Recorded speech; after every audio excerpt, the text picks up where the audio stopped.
Hello दोस्तों, मैं धीरज कुमार अपने YouTube channel smart study with Dheeraj sir में आप सभी लोगों का स्वागत करता हूं। मित्रों, आज हम एक नए विषय का लेक्चर लेकर के आए हैं और इसका पहला टॉपिक स्टार्ट करेंगे हम कोशिका, और वो विषय है विज्ञान। साइंस के तहत हम ध्यान दीजिएगा, आज पहला टॉपिक स्टार्ट कर रहे हैं कोशिका, और जानेंगे कि कोशिका क्या है, किसको कहते हैं, कोशिका का अध्ययन कैसे किया जाता है और विज्ञान की किस शाखा के तहत कोशिका के बारे में हम लोग अध्ययन करते हैं। इन सब के बारे में हम लोग यहाँ पर देखेंगे। तो सबसे पहले आइए हम देखते हैं कि कोशिका का अध्ययन कहाँ किया जाता है। तो देखेंगे, अगर हम बात करें सबसे पहले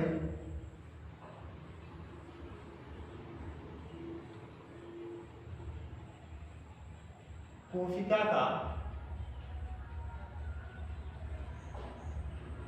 अध्ययन करना क्या कहलाता है, तो ध्यान दीजिएगा, कोशिका का अध्ययन करना कोशिका विज्ञान कहलाता है। क्या कहलाता है? कोशिका विज्ञान कहलाता है। यानी कि इसको हम अंग्रेजी में कहते हैं, साइटोलॉजी। क्या कहते हैं? साइटोलॉजी। तो कोशिका का अध्ययन करना क्या कहलाता है? कोशिका विज्ञान कहलाता है। बात करें कि कोशिका का अर्थ क्या होता है, कोशिका का अर्थ क्या होता है, तो कोशिका का अर्थ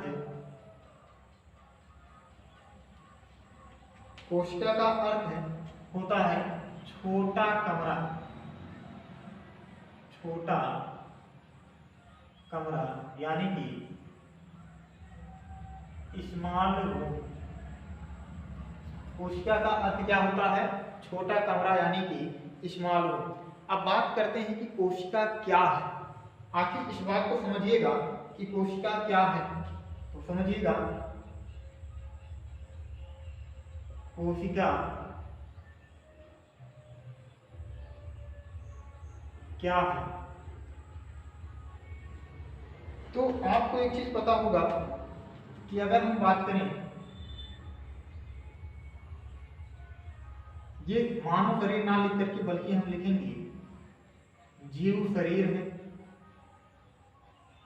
जीव शरीर है, समझिए, जीव शरीर किससे बना है। अगर हम आपसे पूछें, अगर हम आपसे ये पूछें कि जीव शरीर किससे बना है, तब आप कहेंगे कि जीव शरीर जो है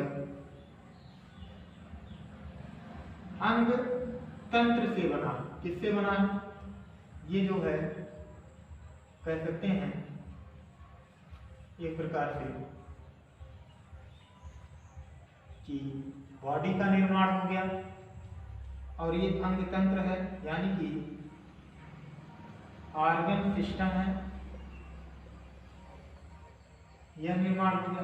अब पूछा जाए अंग तंत्र किससे बना है, तो आपका एक जवाब और आएगा कि अंग तंत्र जो बना है ये अंग से बना। किससे बना है? अंग से बना है, यानी कि ऑर्गन से बना। ऑर्गन से बना। तो जीव शरीर किससे बना? अंग तंत्र से बना। अंग तंत्र किससे बना? अंग से बना। और अंग का निर्माण ध्यान दीजिएगा किससे हुआ है? ऊतकों के समूह से हुआ है। अंग का निर्माण किससे हुआ है? तो ऊतकों के, कह सकते हैं एक प्रकार से यही कहेंगे ऊतक से हुआ। अंग का निर्माण किससे हुआ है? ऊतक। ठीक, यहां बात करें ऊतक किससे बने हैं, तो ऊतक बने हैं कोशिका, यानी कि इसको हम कहते हैं टिश्यू या टिश्यूज, इसको कहेंगे हम सेल। तो यहां एक चीज देखिएगा, कोशिका क्या हम बता रहे हैं, तो जीव शरीर का निर्माण अंग तंत्र से हुआ, अंग तंत्र का निर्माण अंग से हुआ, और अंग का निर्माण ध्यान दीजिएगा ऊतक से हुआ, और ऊतक का निर्माण किससे हुआ है? कोशिका से हुआ। तो आप देख रहे हैं सबसे नीचे किसकी शुरुआत हो रही है? सबसे पहले किसकी शुरुआत हो रही है? कोशिका की। किसकी शुरुआत हो रही है? कोशिका की। तो यहाँ हम कह सकते हैं कोशिका जो है जीव शरीर की क्या है? सबसे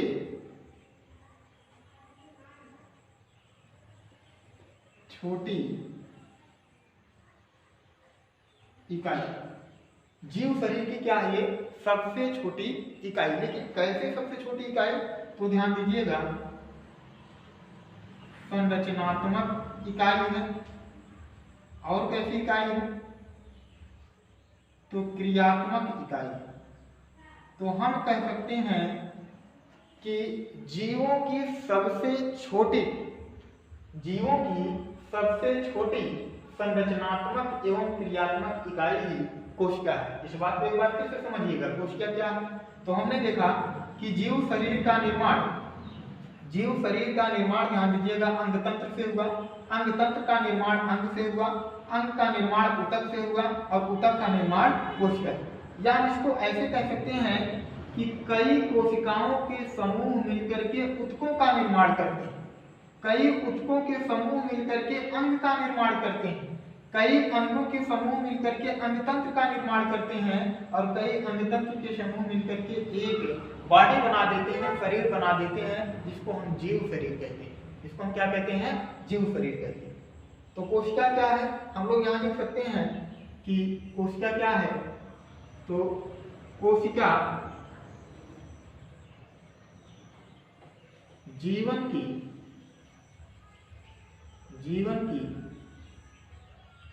सबसे छोटी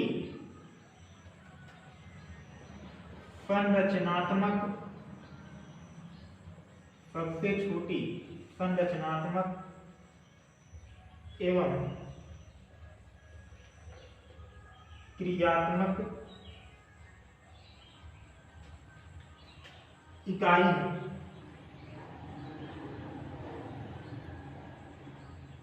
है। एक चीज और यहां पर समझिएगा, जैसे हमारा जीव शरीर श्वसन करता, उत्सर्जन करता, पाचन करता, ये सब क्रियाएं करता है, उसी प्रकार से कोशिका भी क्या करती है? यह क्रियाएं सबसे पहले कौन करती है? कोशिका करती है। कोशिका भी हमारा उत्सर्जन का काम करती है, कोशिका भी हमारी श्वसन का कार्य करती है, और कोशिका ध्यान दीजिएगा क्या करती है? इसको कह सकते हैं ग्रोथ करने के लिए, इसको भी ध्यान दीजिएगा, जैसे हमारे शरीर को ऊर्जा की आवश्यकता होती है, वैसे कोशिका को भी ऊर्जा की आवश्यकता होती है। तो आपने देखा कि कोशिका क्या है? तो कोशिका जीवन की सबसे छोटी संरचनात्मक एवं क्रियात्मक इकाई है। स्ट्रक्चरलिज्म एंड फंक्शनलिज्म ध्यान दीजिएगा यूनिट है कौन? हमारी सेल्स। यह बात आपको शायद इतने अच्छे से समझ में आ गई होगी। आप इसका स्क्रीनशॉट लेंगे, फिर हम आगे चलते हैं।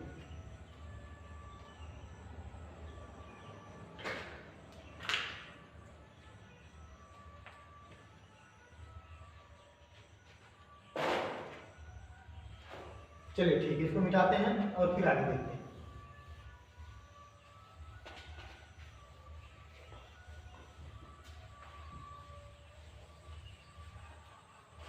और देखते हैं कोशिका के बारे में। अब हम बात करते हैं कि कोशिका की खोज किसने की?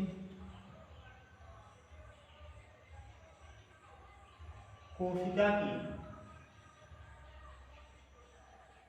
खोज किसने की?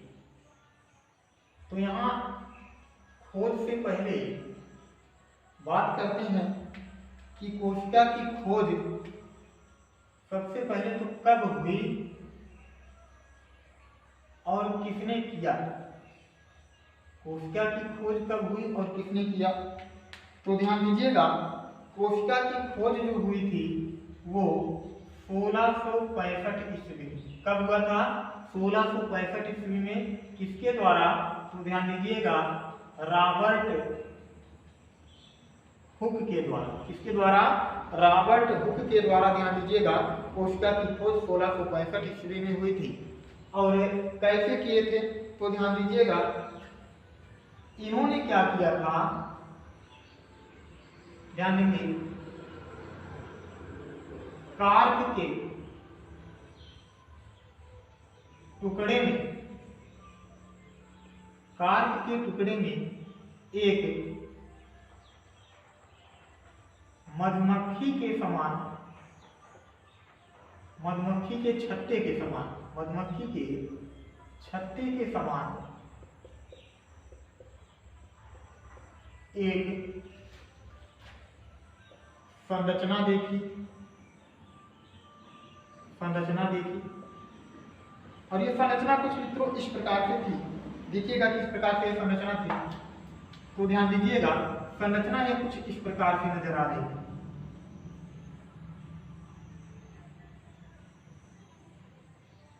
कुछ इस प्रकार से यह संरचना नजर आ रही थी, इस तरह से।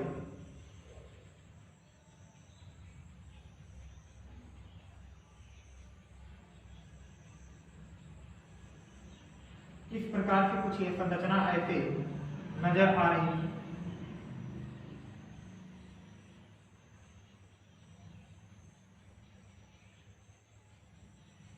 ऐसे ध्यान दीजिएगा, संरचना जो है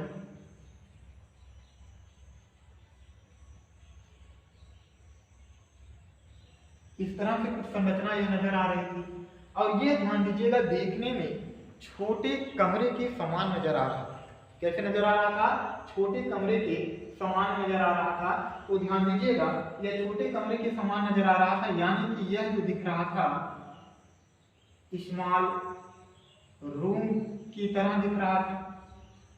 और यह ध्यान दीजिएगा, इसका जो पूरा एक प्रकार से कह सकते हैं कि जो समूह था, इसी को ध्यान दीजिएगा, इन्होंने क्या कहा कि यह क्या है? सेल है, यानी कि ये क्या है? एक प्रकार से कोशिका है। लेकिन ध्यान दीजिएगा, इन्होंने कोशिका की खोज तो कर दी, लेकिन जिस कोशिका को इन्होंने देखा था वास्तव में वह कोशिकाएं मृत कोशिकाएं थी, जीवित कोशिकाएं नहीं थी। तो यहां मैं एक बात और लिख देता हूं,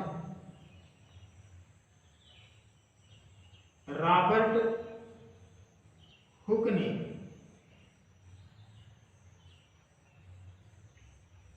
जिस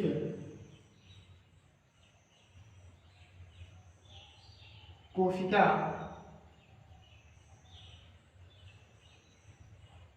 की खोज की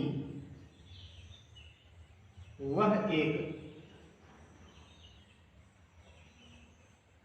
मृत कोशिका थी, मृत कोशिका थी। तो मित्रों, आपको यह बात समझ में आ गया है होगा। आज के लिए विज्ञान के लेक्चर में बस इतना ही। आप लोगों से मैं एक बार फिर से यह रिक्वेस्ट करता हूं कि आप हमारे चैनल पर पढ़ें और पढ़ने के साथ साथ हमारे चैनल को सब्सक्राइब करें, और ताकि आप लोगों को अच्छे से अच्छे रिजल्ट मिल सकें, अच्छे से अच्छे कंटेंट मिल सकें। और मित्रों, आज के लिए बस इतना ही। कल एक और नए लेक्चर, विज्ञान के एक और नए लेक्चर में हम आपके लिए हाजिर होंगे। तब तक के लिए बहुत बहुत धन्यवाद।